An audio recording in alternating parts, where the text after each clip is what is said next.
What is going on, y'all? Geo fucks. We talking about Lavern Cox. I got more videos to come. I've been super busy. I've been meaning to upload, but forget.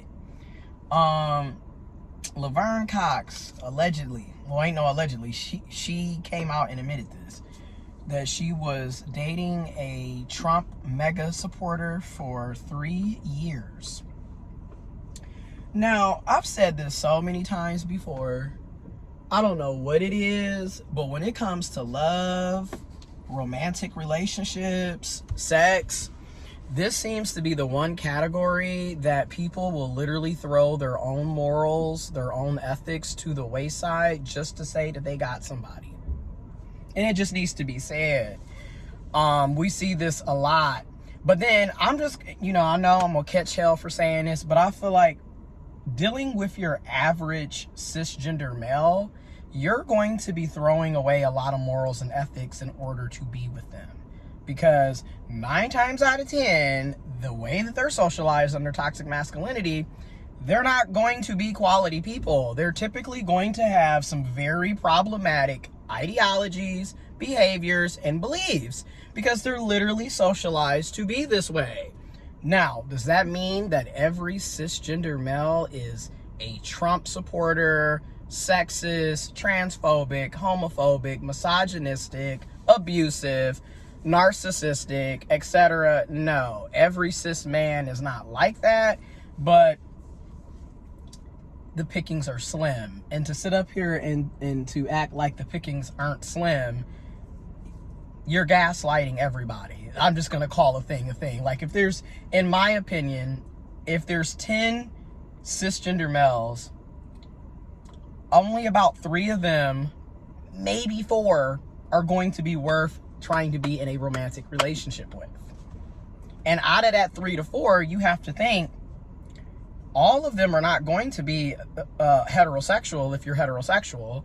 All of them are not going to be attracted to you. You're not going to be attracted to the 3 to 4 that are left out of the 10. So even out of that 3 to 4, you're talking about 2 tops that are actually going to be viable for you. So take what you want with that information that I just provided. And granted, keep in mind, it's my opinion, my perspective. You don't have to agree with my opinion. You don't have to agree with my perspective. But I've already acknowledged that if that is going to be the demographic that you are trying to be in a romantic relationship with, you are going to be throwing away a lot of your own morals, your own standards, your own boundaries, your own ethics to be with that demographic, because a lot of them simply are not doing the work to be quality people. So a lot of it is going to be settling just to say you got somebody. And arguably, I'm sure cis men can say the same thing about other cis men, about cis women, about trans people, about intersex people, about whomever. So, Lavern Cox. A lot of times I've seen this where a person's politics and who they end up having a romantic relationship with do not coexist. They don't coexist. They don't align.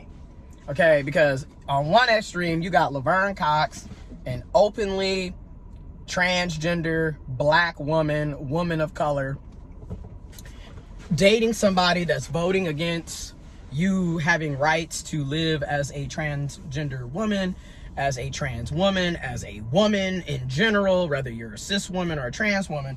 A Trump MAGA supporter is pretty much a misogynistic, sexist asshole, among being racist and xenophobic and homophobic and everything else. However, in my own lived experiences, it be some of the most hateful people in the world who will be knocking down your door as a transgender human being, as a transgender person. I mean, you will find out after the fact that this person is a Republican, a Trump supporter, hates your guts in public, but behind closed doors is trying to get into your guts, if you get where I'm going with this. You'd be surprised. It's wild. And it really just goes to show you people are physically and sexually attracted to anybody. Okay? And oftentimes you really can't help what you're attracted to. It is what it is.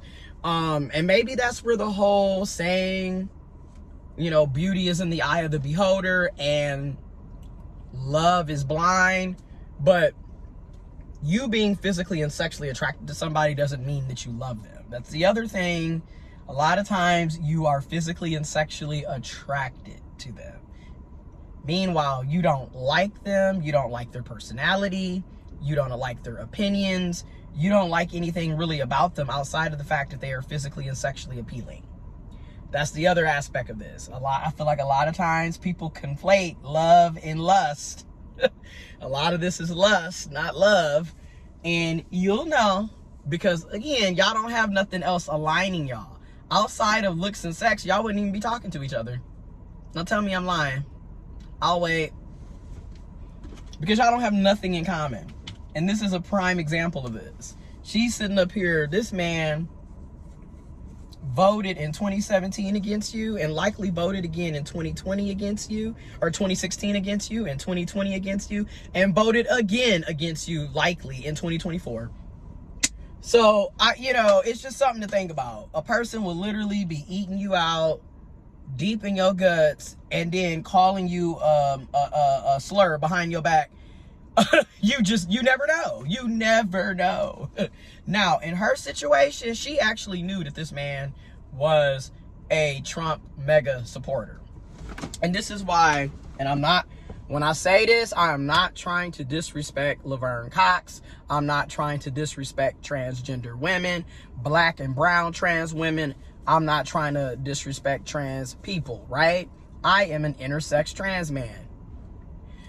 I'm not trying to disrespect us. And at the same time, accountability needs to be had, okay? Because the other aspect of this is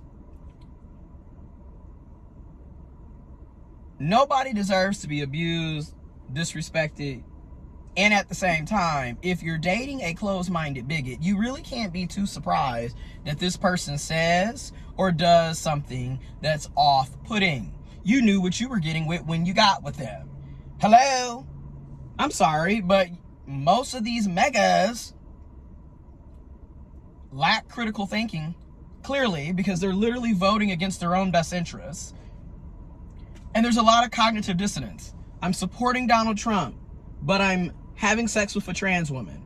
I'm in a relationship with a trans woman, but I'm voting for her not to have rights. I'm voting for her to potentially be murdered and killed.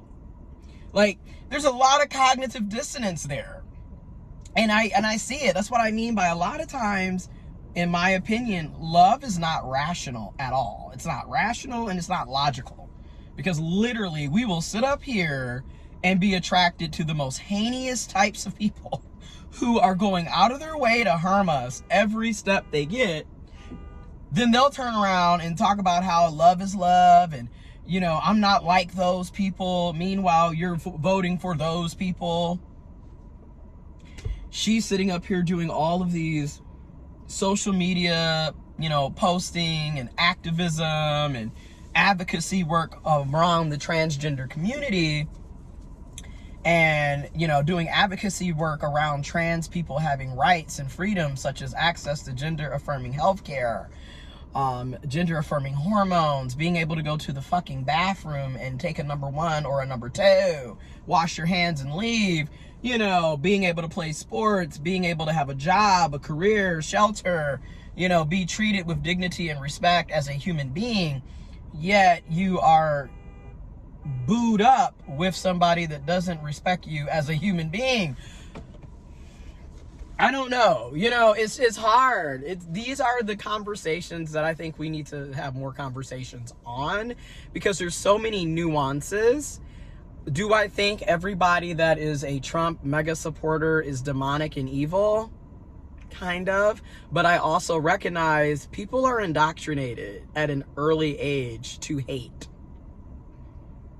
Okay? And also I recognize that people can change, people can unlearn toxic, dysfunctional, abusive ideologies and beliefs. People can change and become better people. People can make mistakes and then make amends and do right. Like, anything can happen. You know what I'm saying? And at the same time, I personally am not interested in talking to somebody that is openly a Trump supporter. I'm not even trying to be friends with people that are openly Trump supporters, if we're going to be honest. And at the same time, I also recognize you can have a really dope, loving relationship with somebody and not know that this is their politics. Which is so wild to me, because people are always accusing trans folks of lying. Meanwhile, you have a lot of cis-het people that lie every day about who they are. I mean, literally, you have a lot of cis males that will lie to you about their sexuality, about them having kids, about them being in relationships, about what they stand for and what they don't stand for, just so they can have access to you. We see this every day. Yet we only want to come after certain demographics of people. Oh, if you're trans, you need to disclose everything up front, right then and there. But a cis person could be walking around with every STI in the book and not tell you shit. A cis person could literally be a part of a hate group that doesn't want you to exist, but that's okay. A cis man can have 5, 10, 12, 13 kids all over the freaking country and not even tell you that they have kids. But that's okay, right? Again, everybody picks and chooses who needs to disclose and who doesn't. Now, it's one if you didn't know that the person had these beliefs and thoughts. It's another when you know and you willingly still decide to deal with them. Because essentially, you're putting everybody in your community at risk every time you bring them around. And this kind of brings up the argument that some queer people have against bisexual women who are in heterosexual relationships with another man. They're a cis bisexual woman who's with a cis-het man in a relationship. Though you are bisexual, when you get with a man, yes, you're still bisexual, but that is a heterosexual presenting relationship. It is not a bisexual presenting relationship for a lot of people. You have every right to disagree. You have every right to self-identify as you please. And at the same time, clearly, nobody has to agree with you. As an intersex trans man, I am still being misgendered and dead named, regardless of how I present, regardless of the fact that I was never born female to begin with. It is what it is. I've accepted the disagreements. It is what it is. But you have some queer folks that are like, yeah, you have these cis bi women or cis pan women or trans bi women, trans heterosexual women, trans pansexual women who bring potential dangerous men to queer LGBTQIA plus spaces. And it's dangerous. And it is. Like, I have to agree with some of the other queer folks on this. It is dangerous because we're sitting up thinking that we're in a safe space. Whole time, you got somebody that voted against us having access to fucking healthcare, to being able to marry, to go to the bathroom. And we don't know if this person is going to bash us physically, verbally, if we're going to be sexually assaulted and abused. We don't know. And it's unfortunate because it's one of those situations where good cis men get screwed over because of their demographic. Because I'm just going to be honest. There are good cis men out here, but overwhelmingly, most of your violent predators are also cisgender males. So you kind of have to, ain't no kinda. I recommend you err on the side of caution dealing with cis males. I don't care. Because you never know with that demographic what bag they're coming out of, right? Like, he could be loving and caring. He could be aware of toxic masculinity. He could be aware of patriarchy, misogyny. And he could also say that he's aware of these things just to get access to you and then do you in dirty. You never know. And that can be said about cis women, that can be said about intersex people, trans people, non-binary people, queer, LGBTQIA plus people. It can be said about human beings, regardless of gender or sexuality or any other demographic identificator, right? But yeah, I just had to talk about this because I'm just like, oh.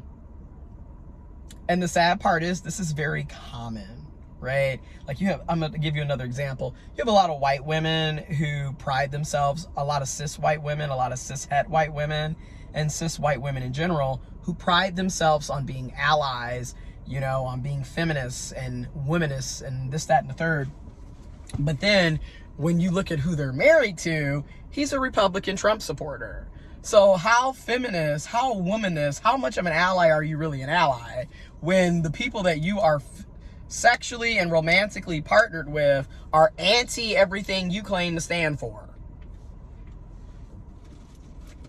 I'll wait.